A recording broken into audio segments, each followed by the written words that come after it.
up, guys? It's your girl Satania Rose, and today we're going to react a true scary story animation. But before we could start, please make sure to hit that like button and subscribe to my channel. So let's go watch it. I meet a girl in a club, and it become an unforgettable nightmare. I was 20 at the time when this happened. I still remember this as a vivid memory in my brain that would never get erased. Woo, party! One day, I was at a club with a few friends. I saw a cute girl, which was totally my type at first glance. She had blonde hair and deep brown eyes. Her nose was tiny and cute. Her lips were red like a rose. I approached her and I asked if she wanted a drink or something. She said yeah, and we drank a lot. She told me to come by her place.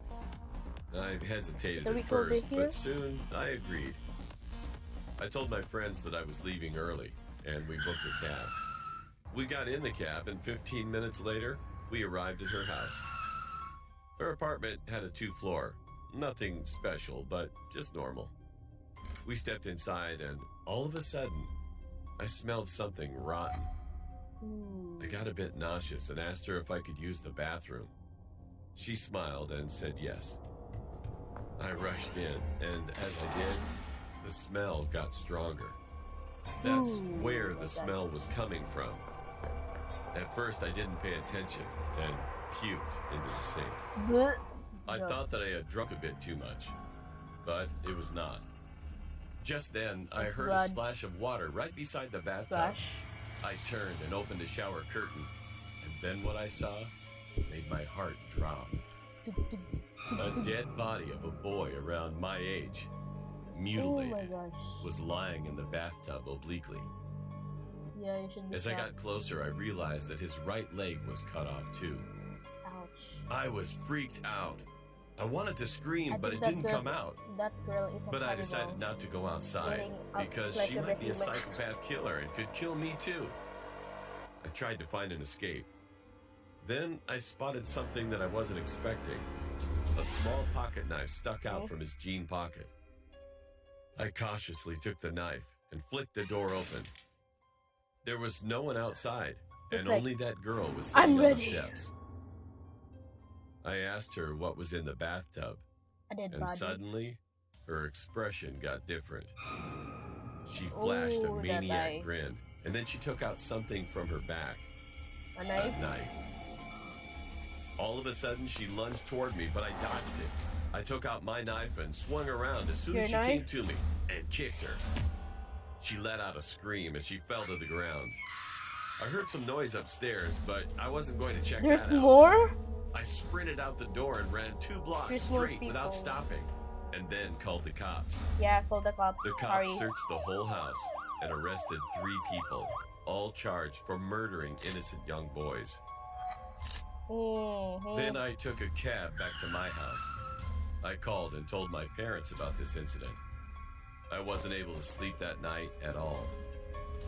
This was the scariest I've ever experienced. And who knew what would have happened if I didn't find that knife?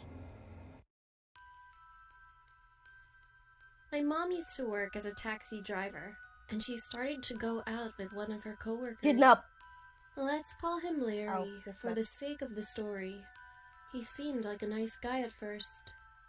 Finally, they got married and had a daughter, and we will call her Ruby. But once they got married, things started to change immediately. He was not a nice guy after all. If something didn't go his way, he always ran to his mom's house. Baby.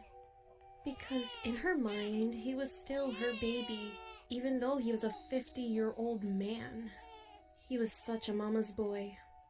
Mom and Larry would break up and make up a lot, so that was just normal behavior. But when he got drunk, sometimes we didn't let him inside the house as he can become a violent person. He'd break in by smashing a window to get in on occasion. Well, he would not hurt us, but broke things like a TV or a family member's computer, which made us terrified. When he smashed that window. The final straw was when he came into our house one day.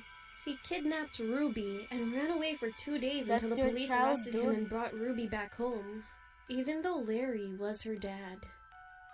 Mom was literally traumatized by this incident. Get that out of the house. We decided to move out of our house, and it was a great idea idea. to move away from him at a Ooh. safe distance. We had none of his belongings, so he had no reason to come crawling back to us. So we moved out, and as time went by, we settled into the new house. We all started school, and I always woke up extra early to shower and play video games before I went to school. Cool. But this one day, when I woke up at 4 a.m. and finished taking a shower, I came out of the bathroom and looked out of the window unintentionally. It was still dark, and there was a I man think who that's was her walking up stepdad. and down the path by the side of our house. That's Larry. Suddenly, he looked up and stared at Oh me. no, he found them. He realized that I Found saw him. him. I stood there and did nothing. Then he walked away and stood under the streetlight. It was Larry. He had the most malevolent smile I've ever seen. He came over to the mailbox saying that he was sorry. He No, he's said not. that he wanted to talk to my mom No, so don't they open could the start door. over again. Don't open the door. I ran to Mom and woke her up. But we Call the decided to police. call the police instead of Yes. letting him inside. Good. About 10 minutes later, the police came to arrest him. They found out that he drove a car while drunk and left it halfway up the road. And when they searched him, he had a surgical scalpel in his Oh, he's pocket. planning to kill them. He told the police that it was just a joke, but no one believed him. True horror ghost story. When I was a kid, I was really into paranormal things such as ghosts and spirits, so I always got really excited for Halloween. On one Halloween, my parents took me and my brother to a ghost tour in the city.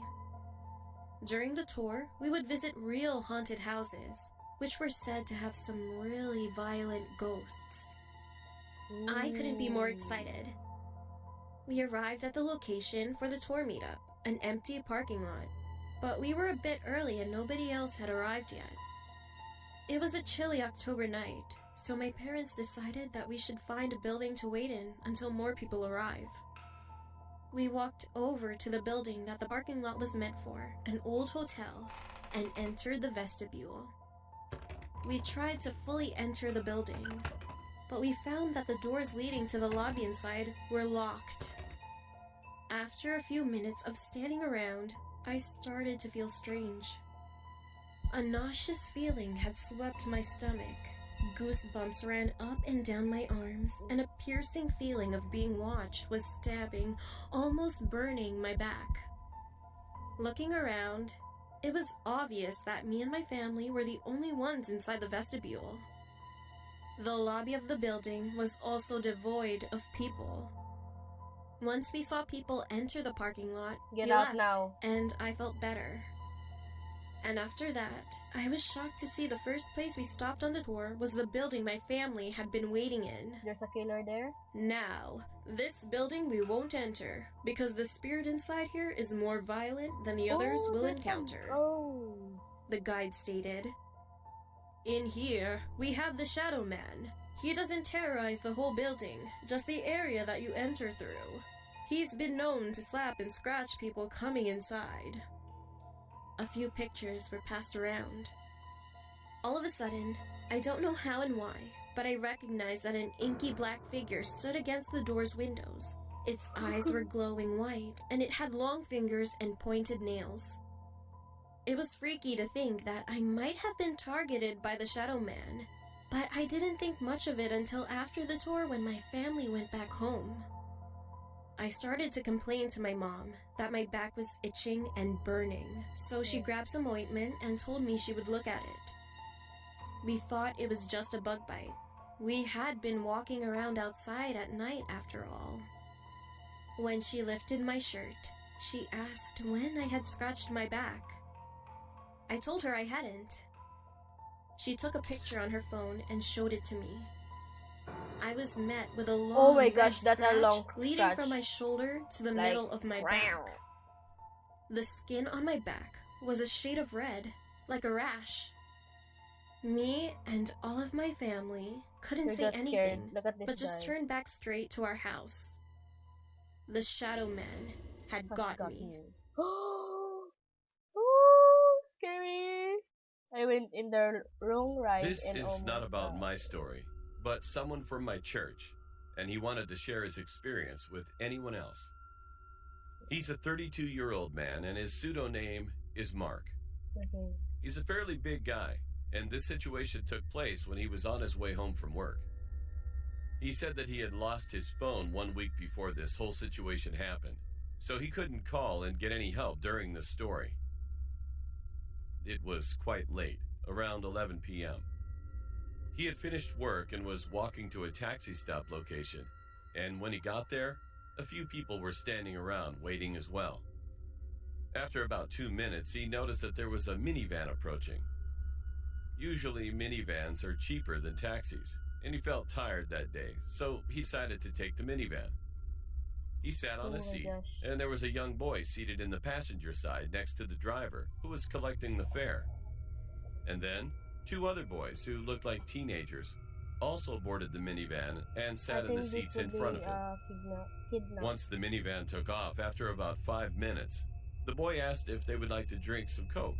No. The boys accepted and started drinking, Ay, nako. and they also gave it to Mark. Nope. Don't Mark drink was also feeling thirsty, so he took it, but only a Oh sip. my gosh. Not much What? later, he started feeling drowsy. Just before he about laid his head on the seat beside him, he noticed that those 2 boys were already knocked out. After he laid his head down, he heard noises coming from the back seats. 2 people were talking in a different language. The car was passing a big signboard that showed Crest Chicken Farm. And then he finally passed out. When he got up, he found himself inside a big shed-like barn, and there were some tools on a big table. He was on the floor, and the other Oh 2 my teenage God. boys were laying next to I him. think they're going to He still felt their a bit organs. drowsy, but he managed to get himself If up there's- as he was looking for an there escape. are some He tools saw on that the 2 table. boys were still passed out, so he tried waking them, but they wouldn't budge. As Just Mark grab was them, kind of a big get man, out. he tried to see if he could carry one of them, but it was hard to do because even Mark was having a hard time to stand properly. And then he heard voices. He took a peek from the door, and 3 people were walking toward the big shed, coming from a house on the hill, which was quite close to the shed. Mark panicked and tried to look for another exit. He was looking around the place, and Hurry he up. found one at the end of the shed, luckily. Yeah, get the He boys. approached quietly and escaped Wait. as fast as he could. You're leaving them? At this point, his vision was all blurry, but he managed to find a Yeah, fence door gonna and turn unlocked them it. He heard the people shouting, but he ignored. He just kept on running. Yeah. When he finally reached his house, it was early morning, Get the around phone. 5 Call the a.m. police now. His wife was up all night waiting for him and ran out the front door as soon as she saw him. He collapsed and slept for almost the whole day. When he woke up and finally got a chance to explain to his wife what had transpired that night, he remembered about the other 2 boys who were still there. Then Yeah, he contacted the police immediately. He told the police about the road signs and a big billboard for Crest Chicken Farm and other things that he could remember. About 2 weeks after, there was a police found them report now? about how they found 2 teenage boys' bodies we in a found- lake and lake? advised that when they Wait, examined they're the dead? bodies, all their organs were missing. Mark just stood in fear. And as the event was too traumatic for him, Mark had to quit a job for a while.